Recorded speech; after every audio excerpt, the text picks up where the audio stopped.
Hi, everyone. I'm Steve Bryant with Risk Strategies. Thanks for joining us today as we discuss change management. It's a real honor to have an amazing panel that we've assembled here today to discuss this with us. Good morning, panel. Thanks for sharing your expertise with us today. And Kathy, would you start us off with the introductions? Absolutely. Thank you, Steve. My name is Kathy Crane. I am the Director of Risk Management with the University of Oklahoma for the Norman campus. And I'm just happy to be here. Hi, everybody. I'm Elliot Young. I'm the Assistant Vice President and Risk and Compliance Officer for Kansas State University. Happy to be here as well. Good morning. Hello. My name is Susie Johnson. I am Director of Risk Management at Iowa State University, and I'm so glad to be here with my colleagues. Wonderful. Welcome, everyone. Thanks for being here. With the help of our colleagues today, we're going to explore the most common organizational barriers to change. And then we're going to discover a few critical success factors for the adoption of change. Then we're going to try to understand that people do not resist change as much as they resist being controlled, and how to use this knowledge to get buy-in. And then we'll take a little bit of time to learn the concept of nemawashi. It's a Japanese approach to quickly gather agreement on change. There are a lot of factors challenging our resilience, personally and professionally. Here's a few examples that this esteemed panel has put together of some specific resilience challenges that we as risk managers often face. Mental health, decision-making, uncertainty, stakeholder expectations. Well, you get the idea. And I'm sure that you could add a lot to that. What is resilience? I think we'd be best served if we just kind of establish a foundational definition for the purposes of our discussion today. It's the ability to adapt and respond to meet challenges effectively. And quite honestly, depending upon the nature of the challenge, the ability can be escalated or de-escalated. I like to think of resilience as a bamboo tree. You know, when the wind blows strong, that tree bends. And it can bend a long way, but it won't break. That's resilience. Change of any kind can create some kind of resilience challenges, just like we see on the bamboo. It can also be seen as an opportunity to practice your ability to respond, adapt, and meet the challenge without sacrificing your core values. There's a lot happening in the world at large, and that impacts us as risk managers. I'd like to challenge each of you to think about one or two recent situations where you felt your resilience was challenged, where you felt maybe you were a little off balance. It usually occurs in the context of change. Plans change, expectations change. Maybe you feel a little out of control. People start treating you differently. Change is abundant. And keep that situation in mind as we work through this discussion today. Maybe you'll gain a few insights, and we hope you get a few tools too that'll help you better engage in this process we call resilience. Hey, Susie, what can get in the way of being resilient? That's really a good question, Steve. I think we need to start there. Like you said, first we've got this definition, but then we know that sometimes something like this is challenging and we struggle a little bit to find our resilience. We know it's there, we've experienced it before, but something just kind of gets us a little off track, like you said. So there on this slide, we have some of the common habits or situations that can challenge us. They can get in the way of our finding our resilience. And really the thing is, these are protective patterns that we see in ourselves. So often we'll find ourselves kind of drifting toward one of these more than the other. And so starting at the top there, we have distrusting. So it's when we doubt or are critical of ourselves. We might be hyper vigilant. So we have this situation Steve mentioned where we're supposed to think of this situation where we felt challenged. Do I find myself becoming a little hyper vigilant? And I would say for myself, maybe this was the beginning of COVID. And I was so thrown off balance. And I thought, what's the right thing to do in this situation? I see potential danger kind of everywhere for my children, myself, my family. Another might be hyper caretaking, where I'm instantly prioritizing others. And the challenge in this is that it's to the detriment of myself.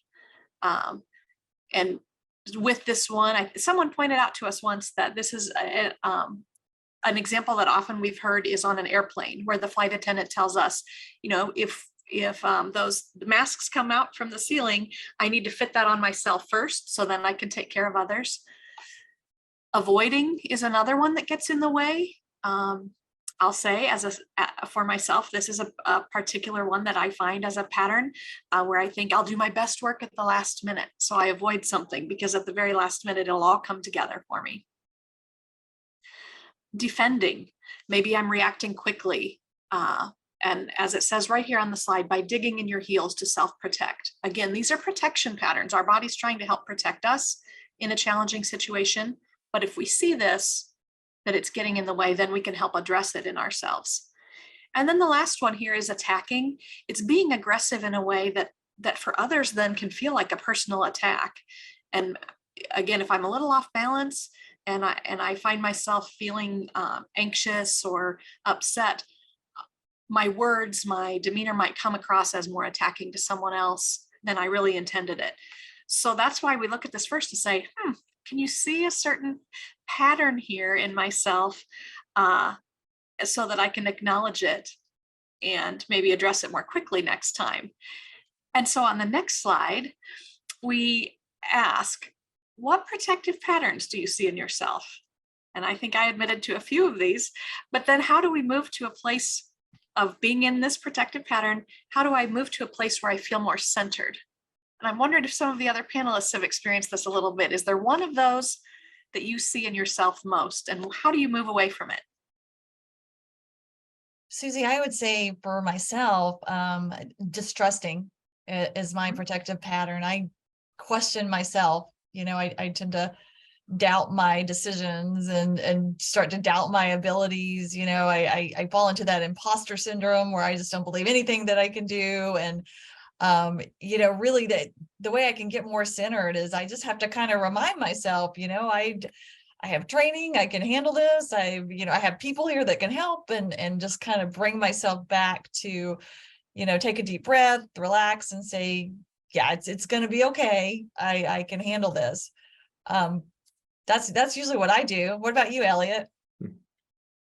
Yeah, the one that jumps out at me right away is avoiding. I have in my past been hesitant to speak up in meetings, especially in larger group settings. So if somebody would ask a question or be looking for information, I might have the answer or part of the answer, and I just would avoid speaking up in that situation. And I think the reason is my instinct is to want to only respond to an email or speak up at a meeting when I know the full answer.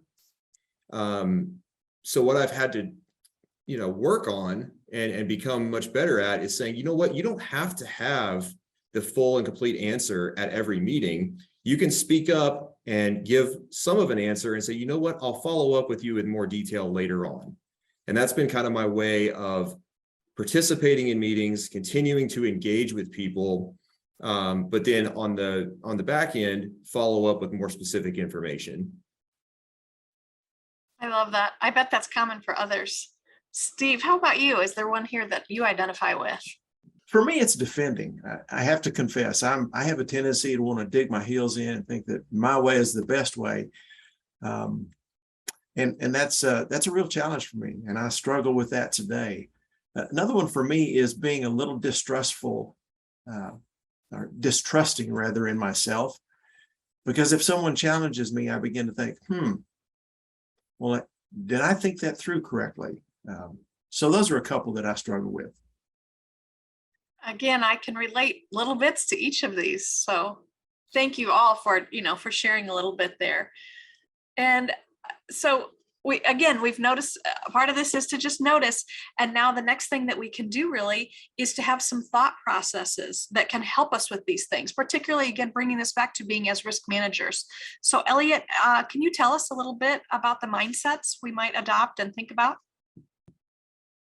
Yeah, absolutely. So, when thinking about the mindset of a resilient risk manager, I think, it's helpful to understand that we're all curious people, right? We might be curious about, a new insurance policy that's out there, or maybe we're curious about how our auto fleet program works. And we start to wonder, we start to notice things. We see a new liability risk popping up, or we see a new hazard that's popped up, or a workforce shortage type issue. And we start to wonder, and we start to do assessments.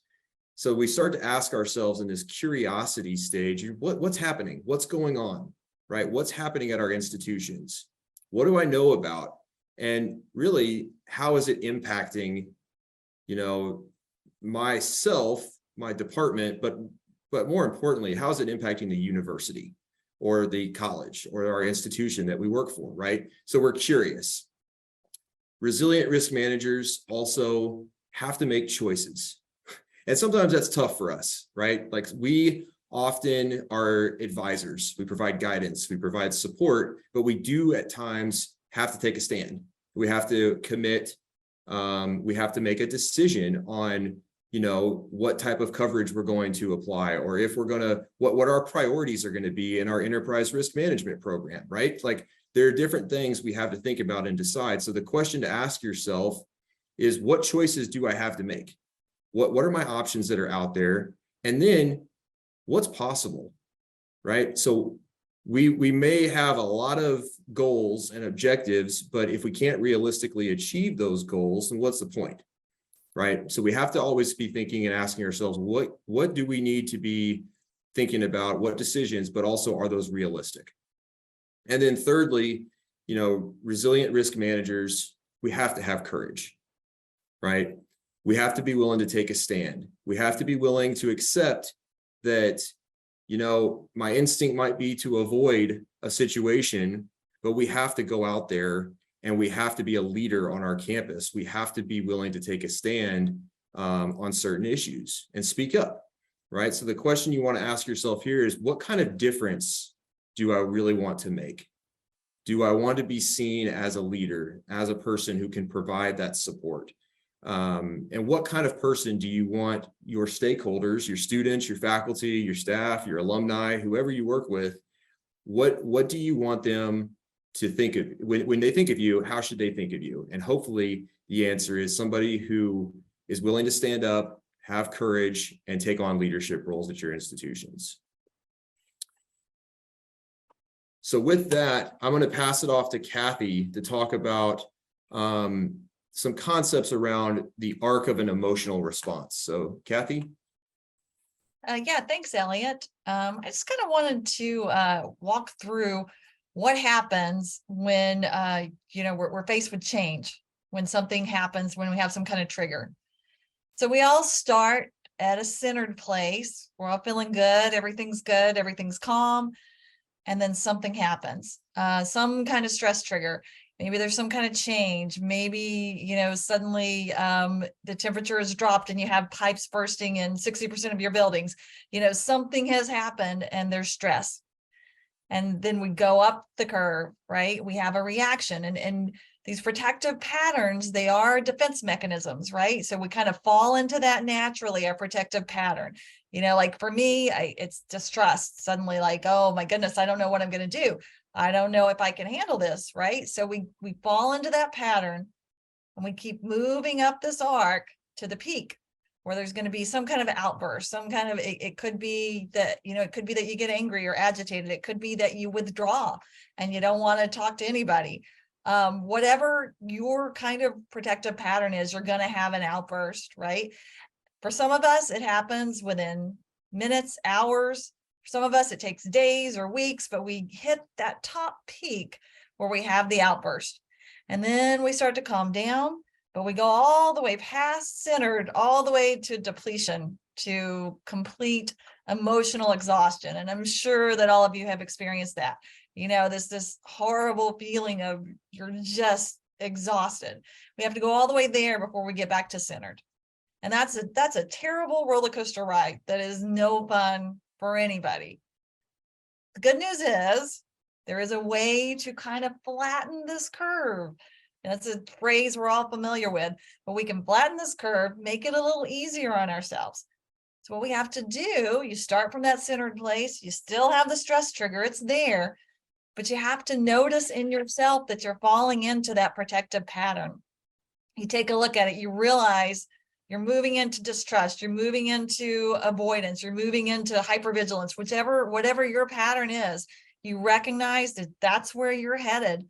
And then you take a look at it and you assess it, you think about it. And, is this really warranted, this kind of reaction? Maybe I can get a handle on this and control it and bring it back down. You can choose to use some of your resilience skills, some of your centering skills that we're going to talk about to help you get calmed down and get back to centered so that you can go on with handling the situation. Most of these skills that we're going to talk to you about, we all already have. We have these skills. It's just a matter of identifying the protective pattern and then putting into use that skill that we already have there. It's already in your back pocket. You just got to know when to pull it out and when to use it. So I'm going to pass it off to Susie, who's going to start explaining to us about these centering skills and how they can help us. I love that optimism that Kathy brings to this too. A reminder that this isn't something brand new. This isn't something we have to take weeks and months to learn. This is something that we all have. And that's what it says right at the top of this next slide is that we are resilient. And I think, again, that positive reminder to yourself can be really helpful. It's a mindset. That's what we're talking about all through here too. So to kind of tie this to something else that Elliot said, he mentioned being in meetings and wanting to have an answer and wanting to have good information. And I think this reminds me that none of us are working alone here. Even if we're in maybe a small office, we have a small team. When we find ourselves in these really challenging situations, we are not alone. We are generally responding with and around other people. But first, we have ourselves and our own response to this. So the next few slides here that we'll be talking about are 3 different sets of skills, but they really connect. So we've got centering skills for personal resilience, connecting, which is relational, and then collaborating, which is the group. So the first of these is those centering skills. And this is really at its core, what we've talked about so far. I notice this pattern in myself, and then I think, okay, what can I do to kind of flatten that curve that Kathy talked about? So it's inner strength, it's learning how to adapt and strengthen yourself within these challenging times. And so what I'm going to do is notice. First, I have to notice it and think, ooh, I'm feeling, my hands are a little sweaty, or my breathing is kind of shallow. I'm getting a little agitated. So I'm going to notice, then I'm going to breathe mindfully. And that can be box breathing. I don't know if you've heard of that, where you have, maybe you're counting in, breathing in for a count of 3, holding and breathing out each for 3. I'm going to let go a little bit of whatever the piece is that I can kind of let go of. I'm going to find some gratitude in the situation. And for me, I will say often that is the people that I work with. I just have found myself surrounded by some amazing people on this panel, but here in my office, in my team too. And I truly am not alone. And so finding gratitude in that for me is one of the really helpful steps. Positive reframing is next. And that is kind of interesting. I've read about that. And, as I think about it, I use that as a parent too, where I say to my child, I haven't said this is positive reframing specifically that we're doing, but we said we found the gratitude. And how can I reframe this for myself in my brain to say, this is tough. This is going to be a difficult next few months. At the end of it, though, we'll have a new team member, or we have this new policy or procedure, or whatever that is. And so in my brain, I'm looking to the future for that positive outcome. And then there's the nurturing myself there at the very end, as part of our personal resilience. That might mean I'm leaving 2 hours early today because I need a little time alone. That might mean I need to get to the gym and work out and have those endorphins and that sweat to really, nourish myself. That might mean going to sleep early tonight, whatever that is. It's personal to you, to me, and it helps me to take care of myself so that next I can decide how I'm going to connect with others. And I think Kathy can tell us a little more about that. Yeah.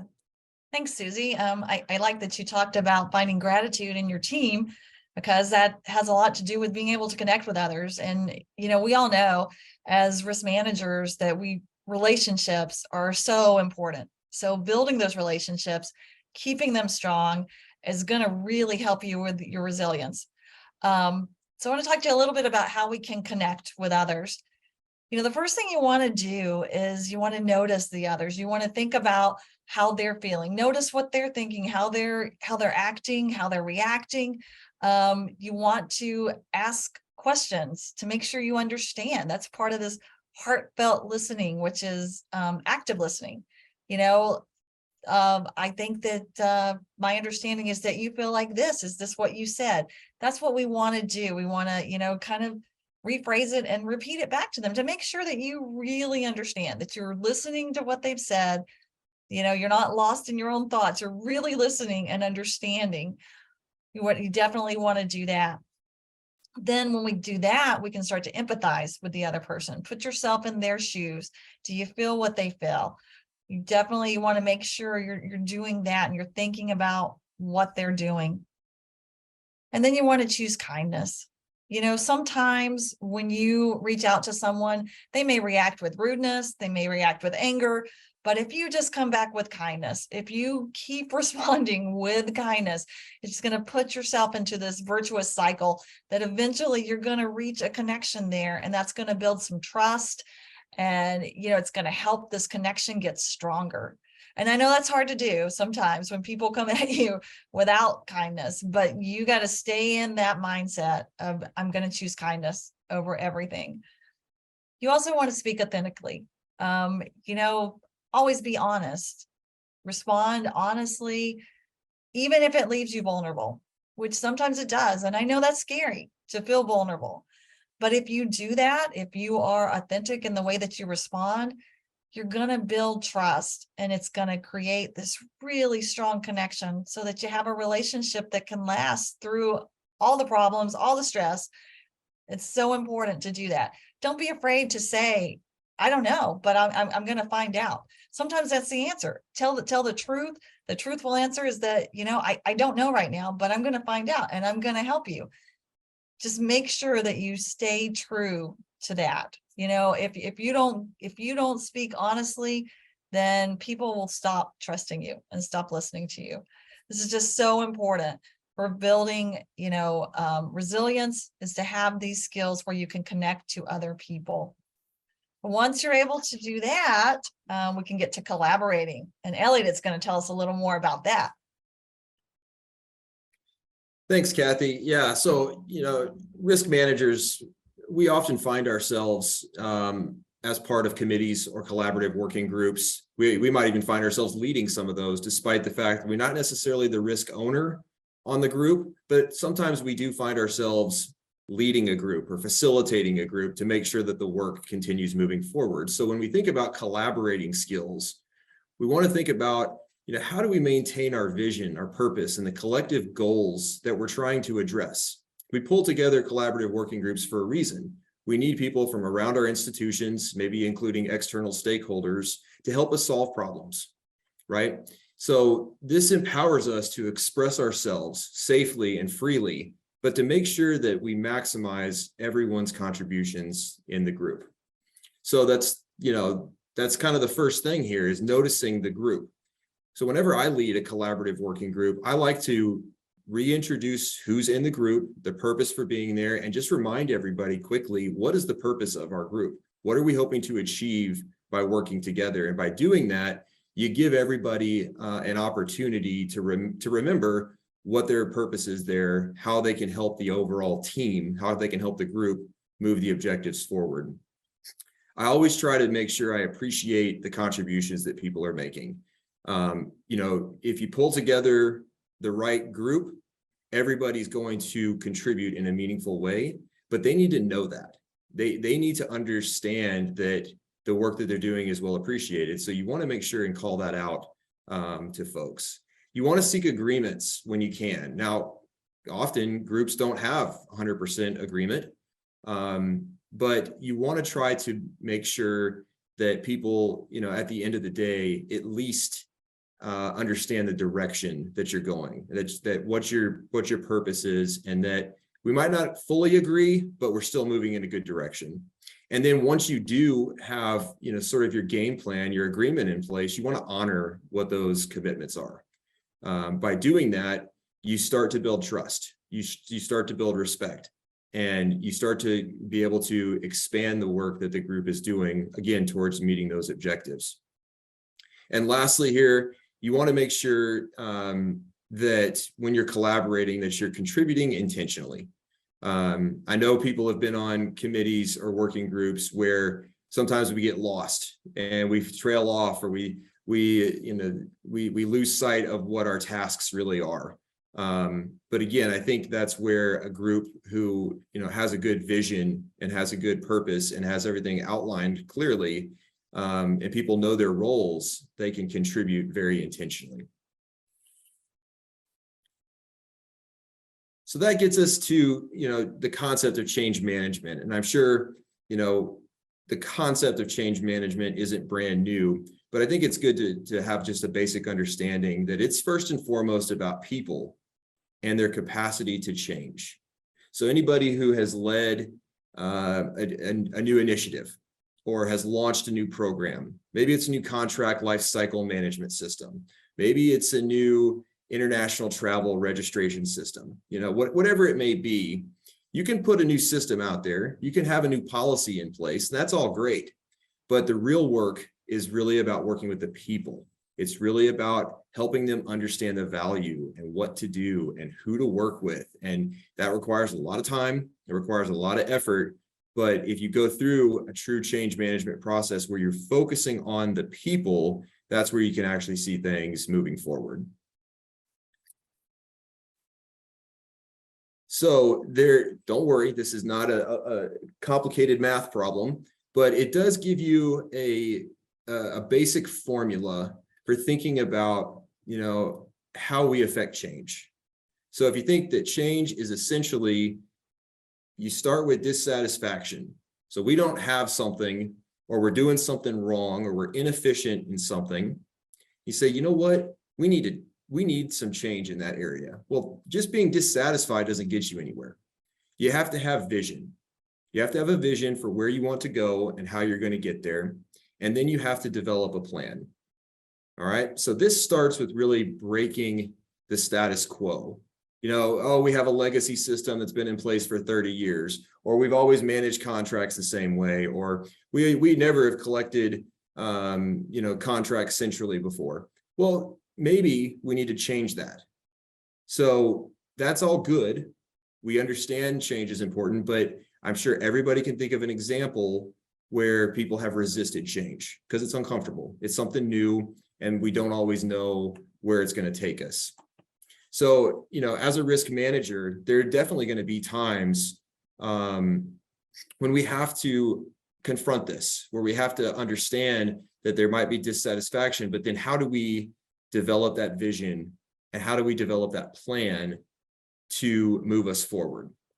And I would emphasize that there should probably be another thing here. You have dissatisfaction, you have vision and a plan, but then you have to implement that plan.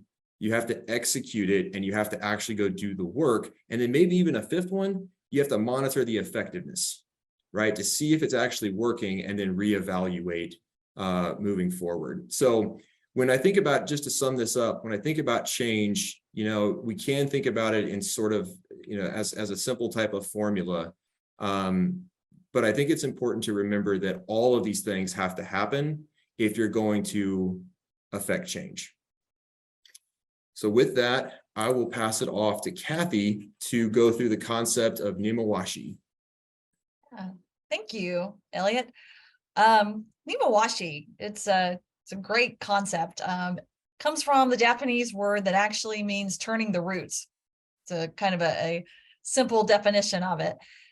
And basically the idea is that you want to start with the roots, the people that are going to be the most affected by the change. That's where you want to start. This is a way for you to get buy-in to a problem, to a change. So first thing you want to do, you're going to identify the change that you want. You see a problem, you know, something needs to be changed. We need a new travel registry system, as Elliot says, maybe we need something, but you want to think about who is going to be involved if you make this change, because those are the people that you really want to talk to first. Those are the people you have to convince to buy in if you really want this change to work. So you start with those people. You're going to ask them, you're going to tell them, this is the problem we see, this is the change we want to make. What do you think? And then you're going to embrace their criticism, their constructive criticism, whatever they have back. You're going to embrace it. Instead of fighting it, instead of arguing with them, you're just going to embrace that and adapt those ideas to help accommodate this plan and make it something that they can accept. And then you're going to seek out some wider views, reach out to some more people to get more ideas and to get a wider acceptance of this new change. And then once you have all of that in hand, you're going to prepare a final plan. Before you send it up the chain, you're going to have a final plan in place. You're going to send it up the chain with no more changes. That way you already have buy-in from the people on the front line, the people it's going to affect.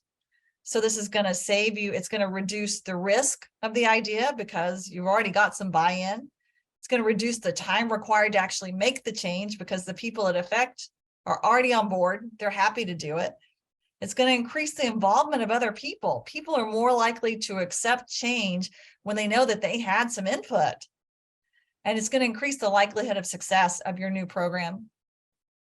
One thing that I used this on recently is we have a building coordinator program here on our campus at the University of Oklahoma. The program wasn't working. It was part of our campus safety department, and it wasn't working. People weren't happy with it. Nobody was happy with how it was working. So it got moved over to risk management, became my problem to deal with. So, you know, I wanted this to work. I thought it was a program that could actually do some good. So I started out by reaching out to all the people that had been building coordinators. And I said, tell me what you liked. Tell me what you didn't like. Let's make this better. And I was shocked at the responses I got and how many people were so willing to give me feedback on this. So from the things they said, we kind of crafted a new idea of how this should work. We put together some focus groups with all these people and said, okay, here's our thoughts. What do you think? And we still had more feedback, more constructive criticism. So we changed it around a little more, sent out some more, did some more focus groups.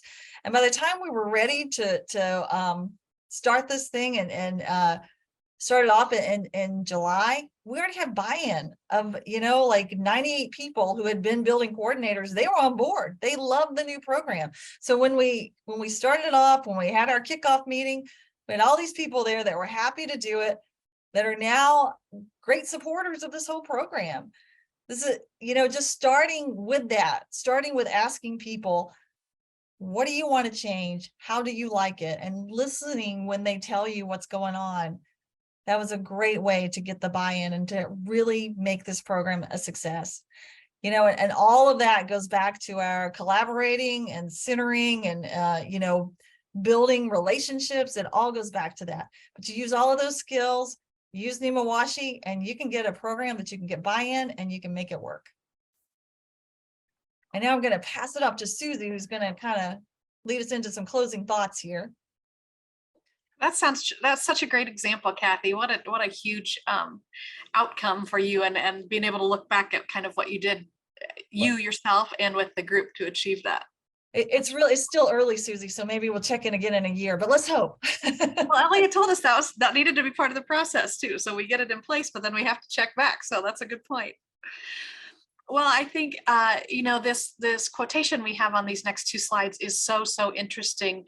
And to give it a little context, I think it's important to note that, so Viktor Frankl, who's listed here in his book, Man's Search for Meaning, he was an Austrian neurologist and psychiatrist, and he was also a Holocaust survivor.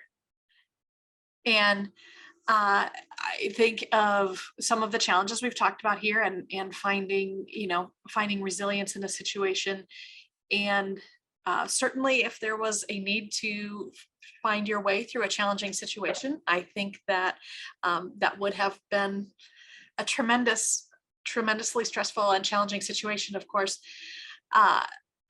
The quote says, "Everything can be taken from a man, but one thing, the last of the human freedoms, to choose one's attitude in any given set of circumstances, to choose one's own way." And on the next slide, it continues to say, between stimulus and response, there is a space. And in that space is our power to choose our response. And in our response lies our growth and our freedom. And so through his work and what he talks about in this book, Man's Search for Meaning, is that an underlying motivator in life is our will to find meaning in a situation. And I think, in the various problem solving situations or in relationships or in teams, we move forward and we succeed because we see the meaning, we see what's important and special about these situations. And so he's saying our attitude and having an attitude of hope is so tremendously important. And so again, with kind of moving forward with closing these out, I'm going to hand over to Steve next. Hey, thanks, Susie. I appreciate that. What a great session this has been. And I think there's three major things that just jumped out at me as you guys were sharing with us all these wonderful tools. Change brings about curiosity. How can it be better? And when you look for how can it be better, you've got choices to make. And sometimes those choices can be conflicted. But most importantly is to have the courage to make the change and don't give up your core values. I think maybe Christopher Reeve might have said it really well when he said, don't give up, don't lose hope, and don't sell out. Be true to your main objectives. Another person that I really like his perspective on attitude when talking about change, Jimmy Dean once said, "I can't change the direction of the wind, but I can adjust my sails to reach my destination." Let that sink in just a little bit. This has been an amazing time together. I really appreciate all of the effort that this panel has put in. You guys are absolutely incredible. Your thoughts are spot on and so well thought through. So thank you to each one of you for the time you've invested here today. Their lovely photographs are appearing before us now, and I'm so appreciative that we had the opportunity to get together. With that, thank you for joining us today. I hope that you've picked up something really, really useful out of this, and look forward to being with you guys again, sharing more information about higher education risk management. Have a great day. Thanks so much, Steve. Thank you, Steve.